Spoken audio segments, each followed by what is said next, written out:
یو ځل نبی علیه الصلاۃ والسلام په مسجد نبوي کې مسله بیان کړه، اے زما صحابه جمعات له ډیر ټیم ورکوي، جمعات له ډیر ټیم ورکوي، جمعات په منډه مو ځای.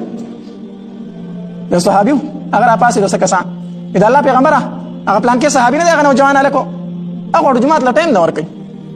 ته چې په جمع ودرېږي هغه ځان راورسوي او څنګه چې سلام وکړ د دعا وکړي بیا سمدستي وځي. دا شکایت په صحابه وکړو. نبی علیه السلام مسله بیان کړه جمعات له ټیم ورکوي، نو صحابه وایي پلان کې صحابي خو ټیم نه ورکوي. نبی علیه السلام وفرمایل ښه.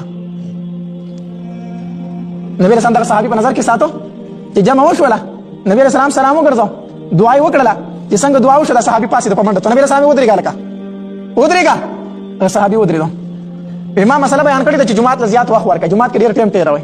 په تا باندې ستا د ملګرو شکایت کړی دی چې ته جمعات له زیات ټیم نه ورکوې.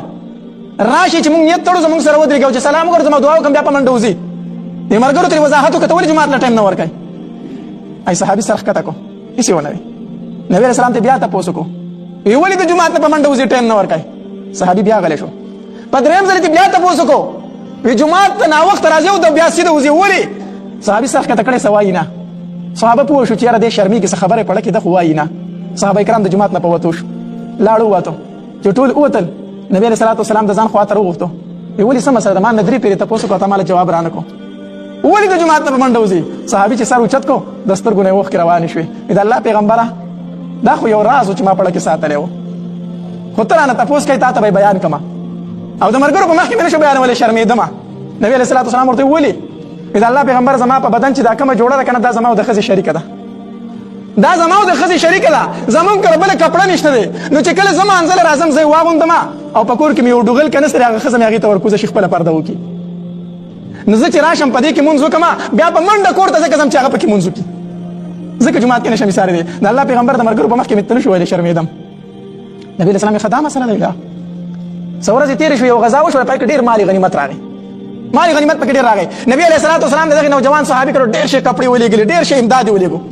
چې ولېږو دا ښځه شکي شوله چې نبي علیه السلام زما کړه ډېرې کپړې راولېږلې، د امداد سامان یې راولېږو. شکي شوله چې کله دا خاوند یې راغی کېنو، وی تا خو به نبي علیه الصلاۃ والسلام ته د خپلې غریبۍ څه ویلي نه، تا خو نبي علیه السلام ته د خپلې غریبۍ به څه نه ویلي. خاوند یې په ژړا شو، وی زه مجبوره شوم زما سره بله لار نه وه، په ما ملګرو شکایت کړی و چې دې مانځلی ناوخته راځي، زما سره بله لار نه وه. نو ما نبي علیه السلام ته خپل حالت بیان کړی دی چې دا خبره وکړې ښځې چغه کړه او د چغې سر را پرېوته بېهوشه شوه، بېهوشه شوه او چې په هوش کې راله یا لیتني مت قبل هذا، هی افسوس چې دا ورځ ما نه وي لیدلې، زه د دې نه مخکې مړه وې. زما د خاوند د غریبۍ بېعزتي وشوله، زما د خاوند پرده پورته شو په جومات کې، زما خاوند بېعزته شو، هی افسوس چې زما خاوند نه وی بېعزته شوی. دا بیبیانې د نبي علیه السلام یو خو دې کې یو سبق دی د ښځو دپاره، د خپل خاوند د عزت خیال ساتئ، هغه بیبیانو په شان جوړې شئ. زه به بربنده ناسته وم خو چې زما د خاوند د غریبۍ نوم بار ته نه وی وتی، هی چې دا ورځ ما نه وي لیدلې زه مړه وې. او دویم دا چې نبي علیه الصلاۃ والسلام فرمایلي جومات له زیات ټیم ورکوئ.